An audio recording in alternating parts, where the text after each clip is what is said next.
Poku whakoloa ea ki tau dolu i ea honi. I he programa ko ia alia hona Saineha Illuminati. Ai mea mai ko ia l'inisiata o hawhaawe whakalangilangi. Pea ku tau lau ku kotoa ia, ko e tāpuaki, mo e koloa. Ku tuku maa ki tau dolu i e hodani. Kore whamore be, ki mauloloa. Kai hoko atu, ai tau proklama, ngai koe asinita ko ia, kua whotukutu. Ko e angamahenieni o proklama, pea ku pehenia. Aia o ku tonga i be ia, he palesen lahi whakatoa, o Koristu tuku, lia hona, Saineha Illuminati. Aia, koe preseni ko ia, nai lava mai mei tonga. Pea ku tau i hinwhaku, mo ne kau mimi whalau. Pea ku tataki atu ia, ko ki moroa tuani, ko itilani lātu, le tau whakawhei, a whaihiva, papau ki heni a mere wahenga, kene kātaki mai o tataki, mai ki tau tolu, ai wheloaki, whiewhia. Pea ka hiri ia, o kore atu ki he pisope o e Ward Tonga i Campbelldowni. Pisope ne iuwhi, kene ka ataki mai o tāpua ki, ai aho, mo whai hoko ai wholotu. Pea ka hiri e, ai lotu kamata, mo e tāpua ki koe aho, i he pisope ne iuwhi. Koe rea whakawheloa ki, e whai ia, e sales tupou. Whiloa ki whiwhia, kataki mai e whahiwa.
Toa mafi, ko mau tamai whahewani a whiona.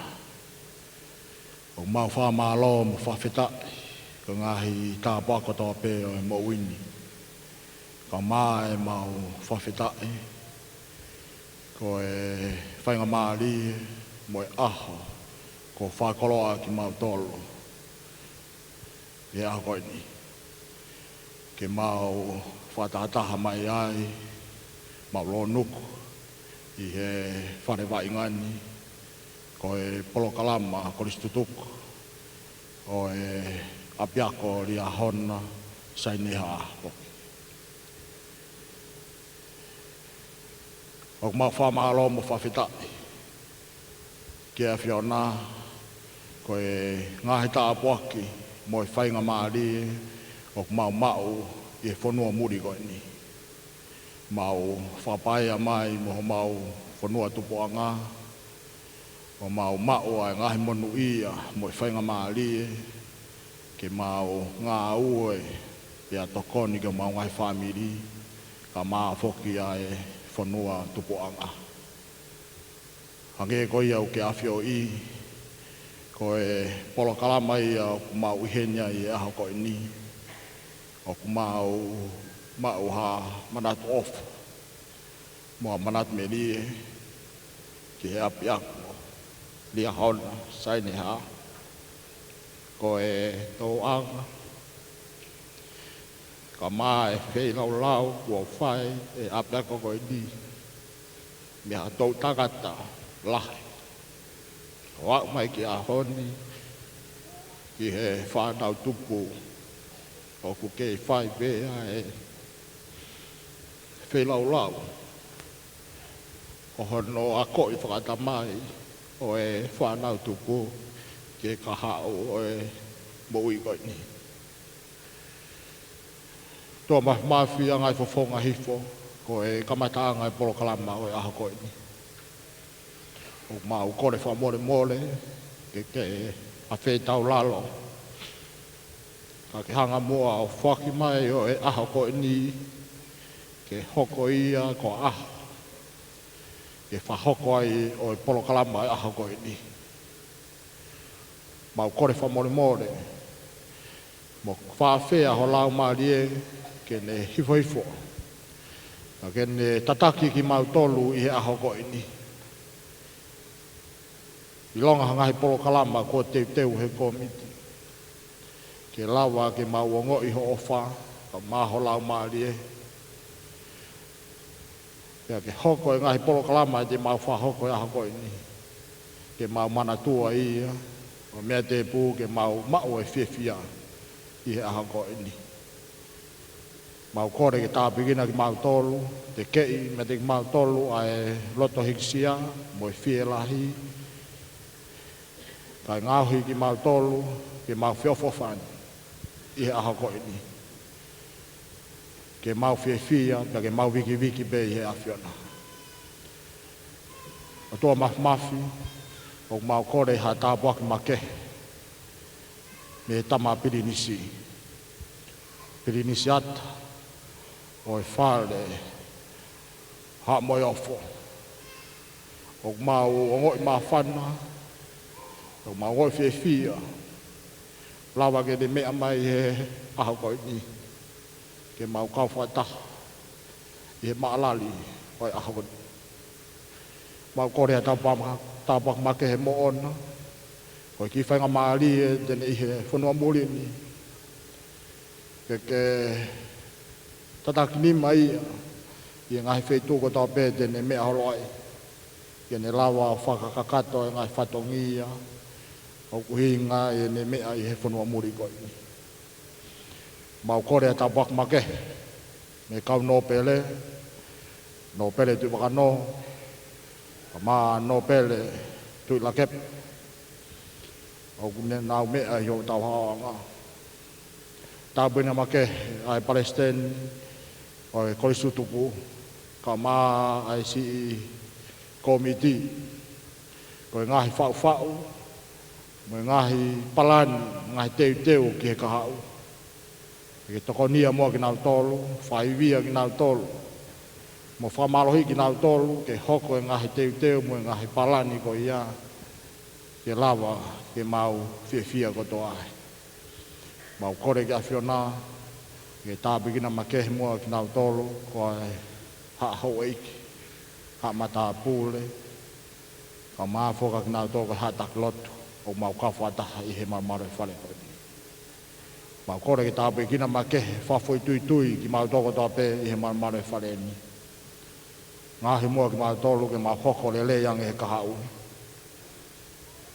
Mau kore whamore ka ngahi tōno nou haa whaaho me te ki mau tolu. Koi kore hu mo whahoko, e loto mau lalo mooni, i he ofa ki awhiona. Ko mua whaini e loto mau lalo mooni, i huafa ho alo toku pēta o sukalaisi. Amen. Tulou.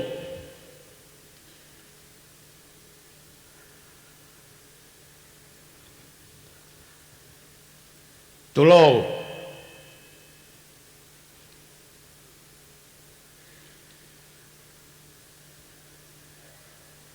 Whakatulou pēr moe kere eiki. Oi whanua eiki ko eni. o ku mea mai a hau eik. Pea tau hao mo ki tau tolu ko e kāinga koristutuk mo e kāinga off.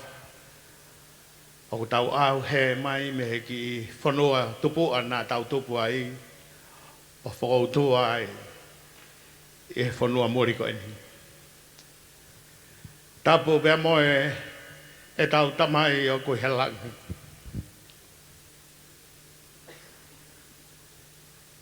Ko e o tua mawhi mawhi. Ko hono hako tupu ki tau tolu. Pea ku tau fia ke whawhitai ki ai i he tau hi off. Lawe monu ai, pea lau maari lele ai a hau eiki. Pea lawe monu ai ai whanua mo e whanau o tupou pea mo e kahau o tonga. Tapu pea mo pirinisi atu.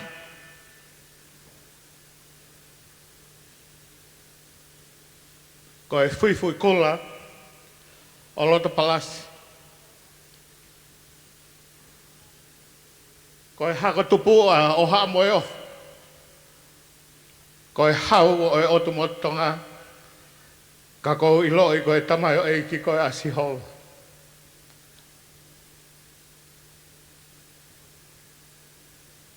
O ku koloa ia a e kātoa ngā tua koe ni.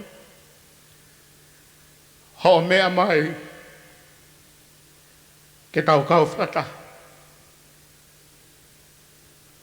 O ku mau haka i he langi ko tau. I he fia. I ho mea mai ke whakalangilangi ai aho i ki Polokalama o e Ria Hona Sainha Alumni Association.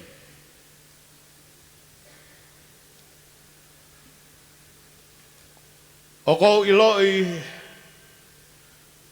ko e pirinisi hoko koe ki he otua. He ko whakateunga aki koe lakanga whakataura eki. Pea ku tāpu e ki nai a whare haa mo heo. Pea mo e otu motu tonga. I he tāpu aki maa lunga ko ia.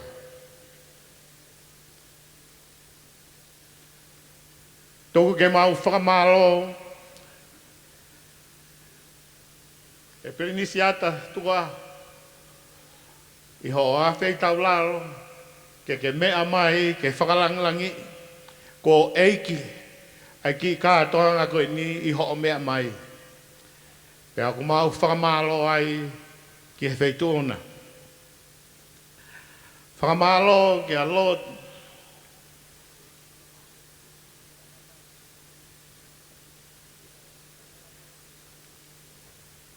Tui la kepa. Ko e Palestine lahia o e koristutuku Ria Hona Sainha. Ko e Palestine o mamani katoa. O mau whakamaro lahi ho mea mai. Ka maa ki nau tolu, nau mui wholau mai, ko e kau me mipa i he tau Polokalama. Ke lango mo pou i mo tokoni e Polokalama ko e ni. Ka inga off, ka inga koristutuku, ka inga tonga, o ku mau i heni he ahoni ke tau kau whakataha i he Polokalama ko e ni. Ko e Polokalama ko ni o kui ai hono misiona. Pea o ku konga tolu e misiona o e Polokalama koristutuku. Konga uluaki. Ke whakawhei e tangata mo e whiwhine kotoa pe ke hau ke kalaisi o hoko hau ai ateia. Konga hono ua. Ke ohi e ongo whakatoa mo e whiofo whanwhakainga i he tau nofo ko e kāinga tonga, kāinga lotu, mo e ngahi whunga waka u tau kau ki ai, pea mo e ngahi community au tau nofo ai, tau te whito ka te tau tolu ko e kau wako tutuku o e ako ai siasi i tonga. E konga hono tolu, Ke vahe ai konga mā o ku ilo ai ho o whanau, pe mau mea tokoni ai ho o whanau.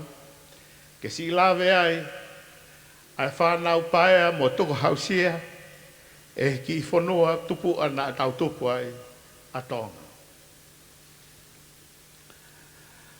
O iawe o kuiai ai ngāhi whotunga whia. O kuiai ai ngāhi mo ui ko whai waola.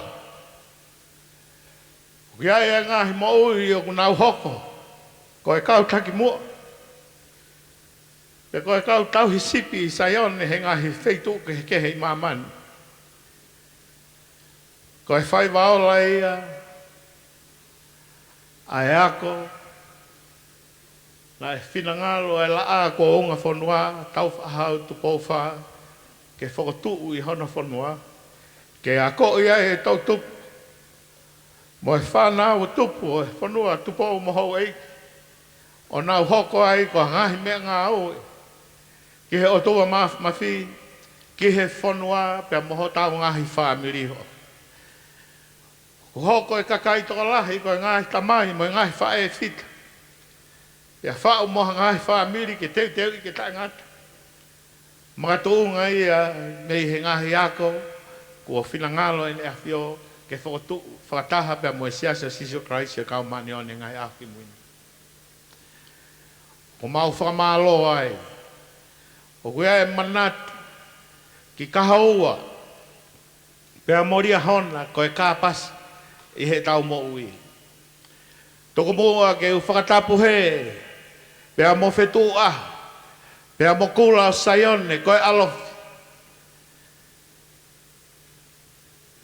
Koe kinau tolu ia, koe haa tau i whanua, o kunau hanga puke ai whanua tupou mo hou eiki he ngahi ngā oe, mo e ngahi whatongia, o ku tau whakahoko he wheitu ko toa pe u tau iai.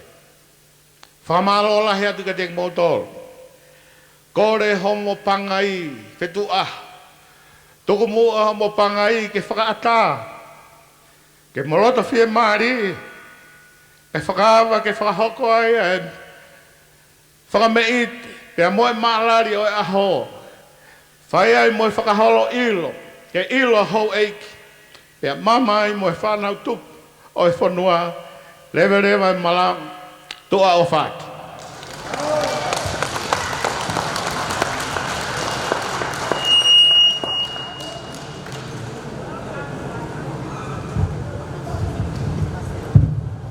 Te tau huki langi he tau tolo atu. Whakawhe e atu, so se whopalu, ka taki whamore more. Lawa mai ki moani o tāpoki e tau me toko ni, pe a tāre vai ia.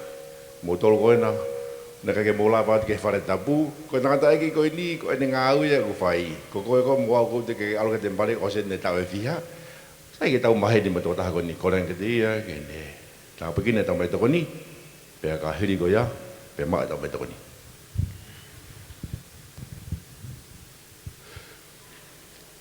Ko mau tamai he wani. Ko mau toani ko whanau ko mau i he ne pangai ko e ne ahoni hia ko ha whakamanatu e korisu tuku ria hona mo saini ha. Mo whawhita u hia ko e mea takoni ko tuku ke he te pire ia tiki nau tolu e nau whakamata vera. Mau kore ka mau katoa mau inasi ke mau fia ai para whakamalo i ho mau ngai sino. Ke ngai whatongia ke he keho e mau whakawhamiri ka mau whakawhanua. Mau kore ke tāpu kina ki nau tōna nau hanga o teui. O na whakamasiwa kati ki nau tōru ke whakaivia ki nau tōru ke nau ngai whia mau ke heke. Pea lawa whakamua ngahi tau mua ko whotu i he proklama ko sa tuku he ahoni. O ko pehe e tuku mo e whakamalo mo e kore ha tāpu ki ia. I he ngahi tāpa ke heke ho e ngahi whilau lau ko whai ma mau tōru he aho koe ni. I he lota mau lalo he wafa holo alo si sukrais. Amen. Mau kau tafu mo toka ngai mai ilo ta masi ko e te pire ko ata kainga pero tonga ko ia mo ma ko mo me to ni ko anga de ko ta programa ko le ki Liverpool ko modolo de mo frava e ta programa e fa mete o a honi mo kata ke to teu mai ko e mo mau pe mo fetu ta ke mai ki fa hoko e ta programa hoko mai a Liverpool ko le atu ke kau maripoane moki ma be metoni ka koe ho mo programa hoko ma maripoane a Brisbane he tua o maripoane pe ka hiri ko ia te tau to hoko atu ka hilo tonga ko ia o mo ma o mo metoni o koe ki fa manatu atu ko e tau programa ko ia a FIAFI o ku kore atu ko kore ni ko ka fa malohe kore fa more atu ngahi matua tuku pe mu ho mo fa nau i api pe ka pau ka ha babysitter to tongi pa ha babysitter kai ata e holo ke e tau disco ata e holo ke ko nga pe ko tau tonga i pe tau obsiasi ki nga programa ko ia e hoko mai ki nga a hoko e ku te fa manata du pe ko tau fa nau kore atu ngahi matua ko fa more atu ka mo tol ka ta ke pe mu atu ko mu fa nau i api ka ke lava mai ko be mohoa ke ata na ke hanga noa ko ia i he disco ka e si mau i he tau whanau o tau wharelotu ai a koe polo ko ia au whahako apo e toke whahako te tua sila ai a koe steak center ko ia o MacArthur Steak i Playa Alto koe tua sila ia whahako e tau programa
Pasi ko to mai kau famalo sino ko ini. Famalo atu ho mo falang lagi ho tawa ho. Tuang le vai time ko ini di Liverpool. Pe mo na programa. Osi be ko ya Liverpool Korea tu programa ke mo tau ni. Mo ho ko mai be malo. Korea tu ke tau ya tau fa nau fa mo le mo le. Kai ata programa Liverpool. Pasi ko to mai Liverpool. Pemo nau programa mali e ko i ko mana ke whakahoko maki tau tolu. Ki poto Liverpool no tai.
Pas-pasi ko to magiay kainga 50. Tafo kipe toho sia. Lavat mo gitu aga ko mai ta programa ko sia pe tawa ho. DJ.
Pas-pasi ko to magiay ka vivine ko may 50. Vi. Ko e programa ini Campo Town. Ku hokot ko ini. Programa eu pada ki fausi aqui ai ta olunga.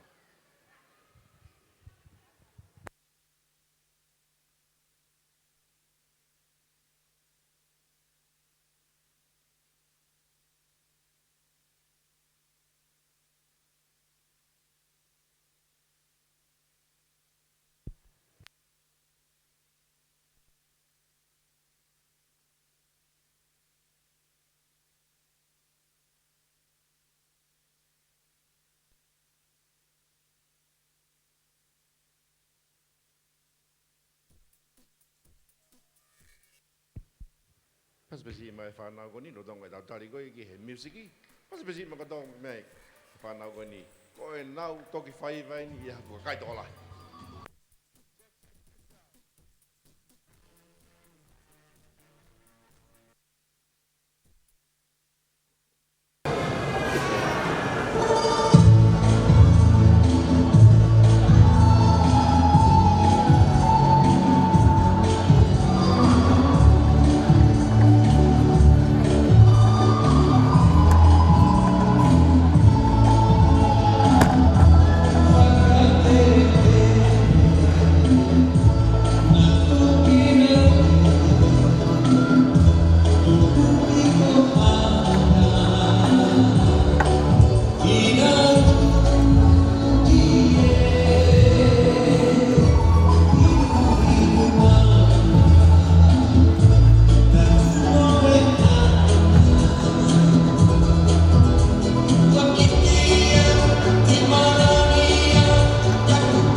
le bagi programa hoko ai ko ta lunga ia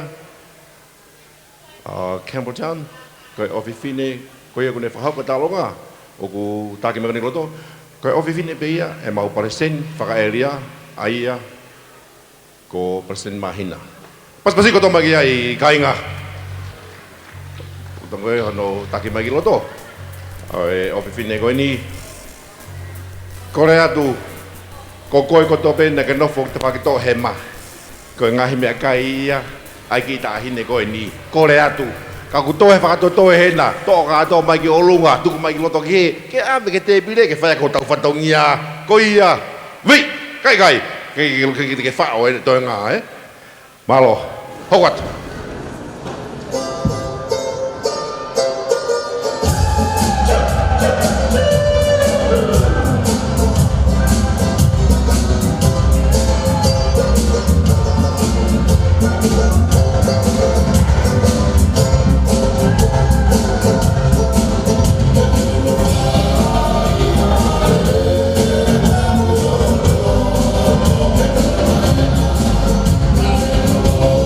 See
Kore ke ufanga tu he.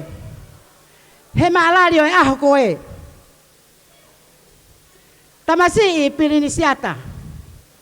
Whakamore i ange au. Ko e hoa o whaanga au e paisteni ko listutuku o loto sene whakafofa. Pea sai ke tau ilo, pea sai ke mea. Pea ko eku mata pure ena ko fetu u aho. Ka ko hoku hingoa mata pure tamasi ata ko fetu u pouri. Ka pau he kai ke pouri he kai ka ha aho. Ka neongo ia. Kua whakapuna au he mawhana. Pea kou kore whakamore ki MC o e aho ni. Toko mua pe mua ke whai haku ki whakameite. Koe uhi. Ke lava ke ha whakamoko. Ke laku he whari ke hotere o kuke mea i tamasi. Ta mai DJ.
Pasi ko to mai programa ko ini ko mawhana e loto ko ke lava ta mau.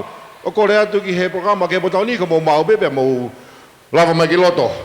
Pe ka hiri e programa ke botau ni te tau tuanga le whanga mari e me ki he tokoni paraseni lahi e ko lava mai me tonga ko merino mau ke ne whaiha ki irea whamalo mo ha whafongai a ki nau tolko na lava me tonga.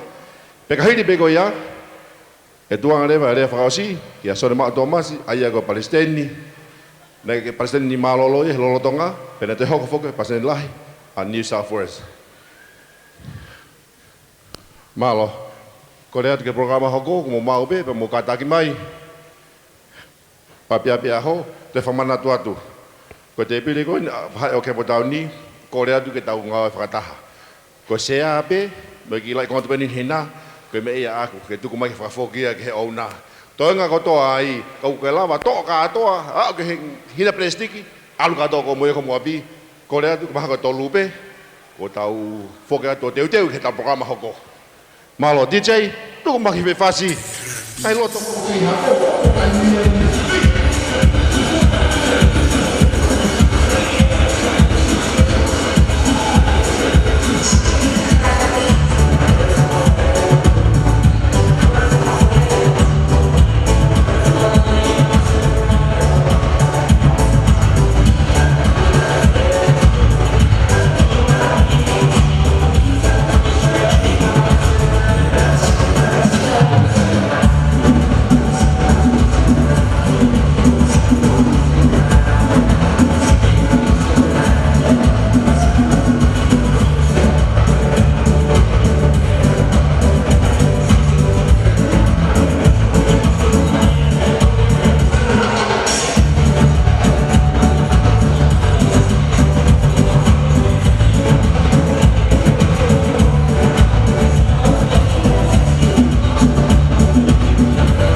Ko le atu, ke te pere ko ni ko le atu ko whangofua atu. Muki to ki taimi be.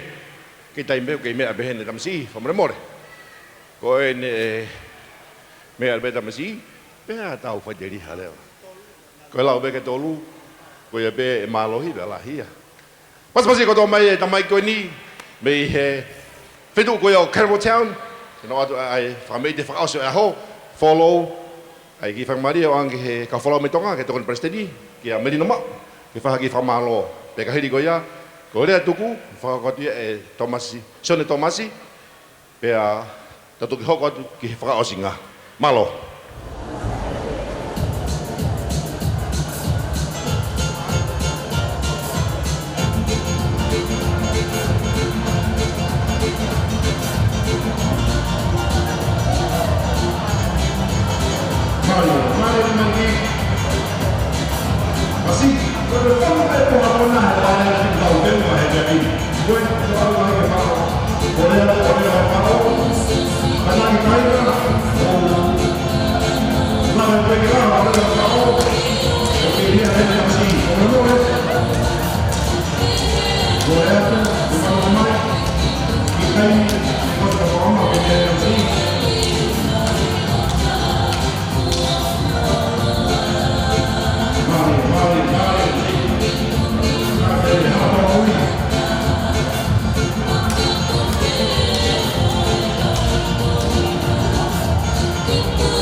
Ko mai kia e whanau ko ni, e whakamete ko nā whai.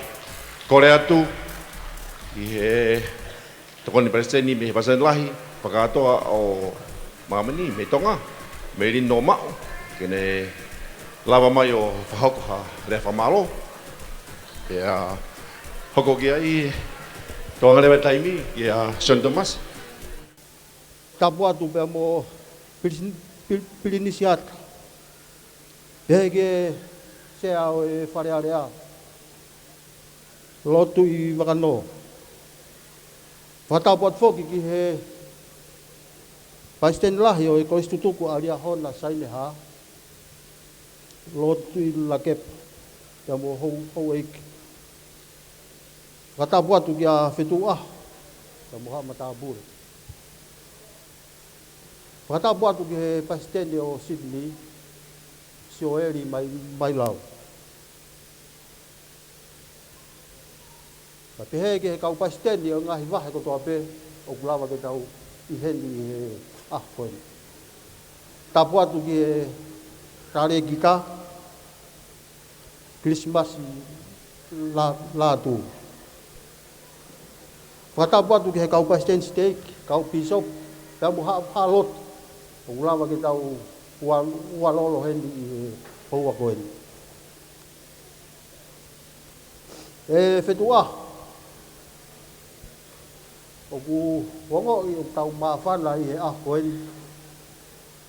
He ngahi whakaukau, whakalangi o ke whai, o lava ke tau whakataha mai aki he.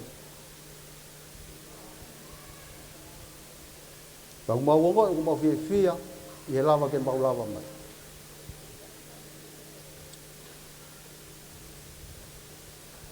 Sa kias, mau whakamalo atu he whakamatawela o lava ke mau whakahoko.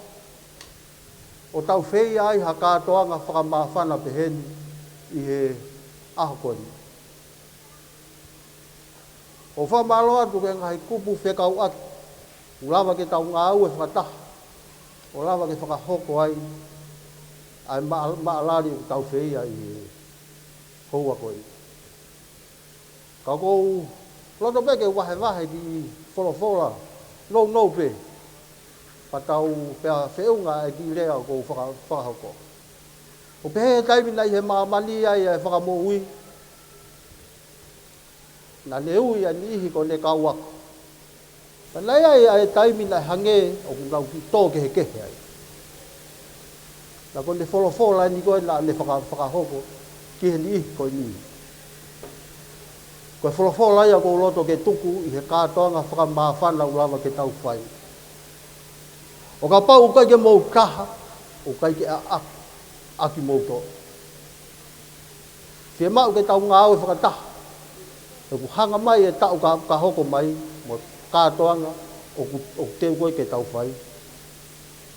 Ke tau te mau hawhia o koe lahianga. Ka inga, o mau ofa mai ka ting mou tō. Mau lava mai, ka moe paisten tui la ke pa, lava ke mau i heni, koe whenga.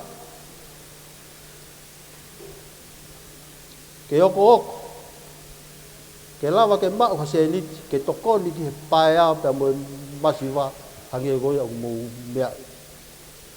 Ka neo ngoia, ko kātoanga whakamawhana mōni, lava ke tau whai, ke tau whiawhi ai. Mālo tu awhai. Kore ke u whakatolo watu. Whetu aho. Kai whakata mai hopangai. Ke o atu ai whakamalo tuan. Tapu moe pirinisi o kune mea mai. Ke tau ngei ai. Ai ki kātoanga tuan. Ko kounau ke whai ha whakamalo. O ku lawe manua e kolistu tuku sai ne ha lia hona alumenai i he ha erea pia mea mai e tamasi i pirinisi ke fie kau whakataha mo ki tau tō. Ka koe kouna ke whai ai whakamalo. Ka kou manatu ke tala tutu uni ai pirinisi o loto langi. Nane tala mai, o ka ke ka whai ha whaki, ai ke oa ilo e nima to matau, ai au whai e nima to e ma. He ka pehe kua ke mau hao totongi. Ka kou hui ko honga, ki he korisu tuku ai whakamatawela, mono ha erea, ai fu aho whakawhofa koe ni. Ko ia ko nau kou nai whetu aho e motu atu ani. Kene o atu ai whakamalo loto hounga ia mo ani. I kai ngata ai, o mou ilo i pē ho e kainga, o kui ai hou eiki, ko ona bol tui la kepa, ko ona bol tui bakano, ko e kakai lalahi o tau whonuai tonga, o nau mui wholau mai. Pea moe tamasi i pirinisi ke langi ai ho tau aho. Ko ia ko ata e whakamalo i he loto hounga mo oni. Mea teki mau tolu ai wahenga o Campbell Town mo Liverpool. Ko ngā ko e whakamatawela o lawa ke naonga whakako. Ke paisteni ko ia o Campbell Town ni. Ko e ki tamasi si. Ka ko e tamasi o kulahi a hono mafu. Ko Campbell Town ni. koe kakai mafulala. Liverpool whamaloa tari moto. Koe kau kempo tau ni beia ku mafulahi mai me Liverpool. O whalahi atu ki he toko tako toa pe. Whakatawange pe na tau mauha katoanga fia e ahon. Ilonga ha mea mata kovi li aki a hen. Ilonga ha mea mata lelei moongo lelei. O hange koe aku tau tui ki ai to oia puke ia alo vahe. Ki ani ke hoko ai wheohi o tau whai ko ha mea ke ne langai ai ofa moiongo whakatoko wā ia loto. Koe ki whakamalo tu aia tu a ofa e ki atu malo apitu. Ko mau tamai o ku awhio I hewani au tāpu haha ho hua wha. Ki awhio mai ko ki mātoro eni ko ho whanau. O mau lonoku mai ki wheitu ko eni. Ki whahoko ai e programa na mau parani ki whakahoko. O mau whawhita ai atu ko ho awhio ko e lau maari e na mau kamata aki pia mau whakaosi akia. Mau whawhitai atu ko ui ko e lawa mai a whailahi mo ki nā tau e hou eiki mo haa mata pūre.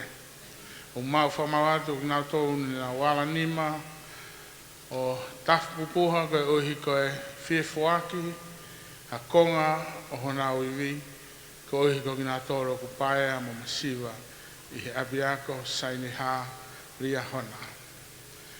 Tamai he mani, ku mau tāpuni a whakatahaani, ku mau kore atu, ke tukua ke mau whoki atu, moia ku mau mau, moia ku mau whoaki ke ua nā masiwai.